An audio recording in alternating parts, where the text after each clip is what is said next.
Welcome back to week 3 of 15 lessons in 15 weeks.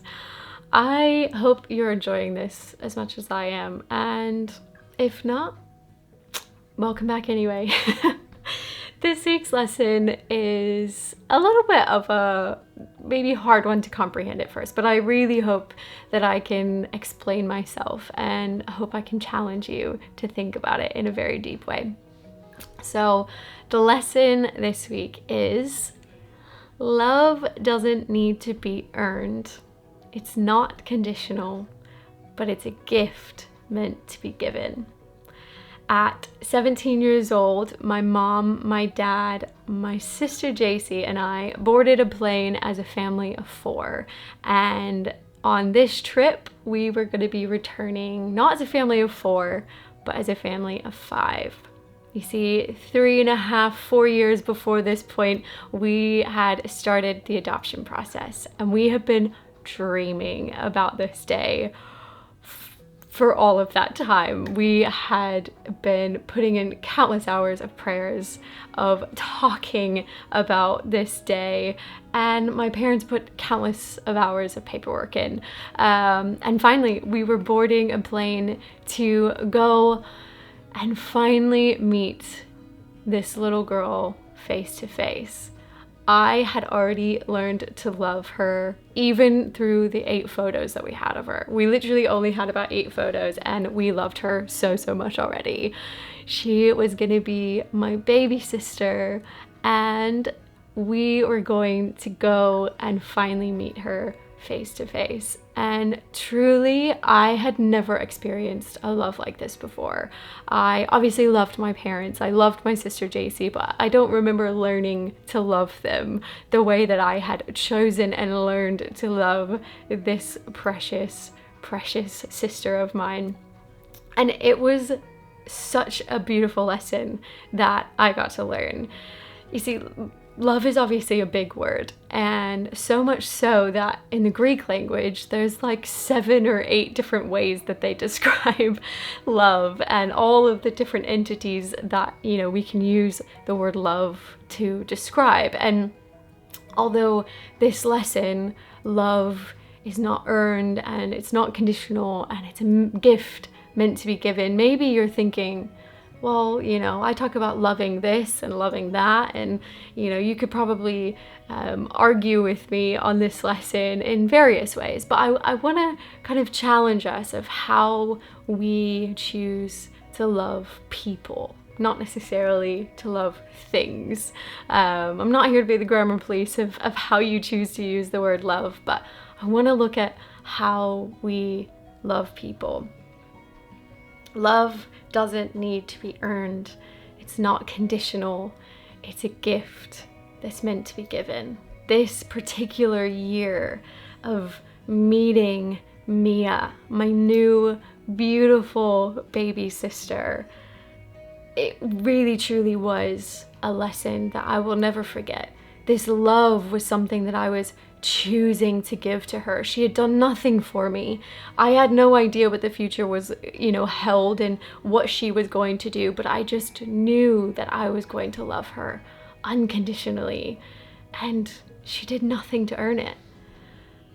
The thing about love is that if we see it as a gift rather than it being conditional or something to be earned, then it helps us to give it with caution and with value. The world around us doesn't necessarily view love like this, and therefore it makes giving the gift of love seem very tricky and sometimes a bit fickle. And whether you were raised in church or not, you've probably heard the phrase, love your neighbor as yourself, right? If you think about loving yourself, number one, did you earn it? Is it conditional? Or do you have to choose to love yourself sometimes? I have to choose to love myself. Some days are easy, some days are a bit more difficult. But if we're going to take that as a principle to live by, then loving myself wasn't earned, it's not conditional. I want to use that to help me to love other people. the reality is that loving unconditionally can hurt a lot of the time, because if you choose to love people unconditionally, they might not love you back. They might not value the love in the way that it needs to be valued, and some people might use it against you. However, I think loving and learning to love unconditionally can be the most powerful tool that we use to change the lives of those around us. The world talks about love all the time, and love this, love that, love this person. And as much as I want to see the love in the world, a lot of the times I just see hate. People are only choosing to love those who think like they do, act like they do, agree with them on things the way that they agree on. But if I think about those things, I think about how easy it is for those things to change. One day you and your friend might agree on something, and the next day you might not agree on it.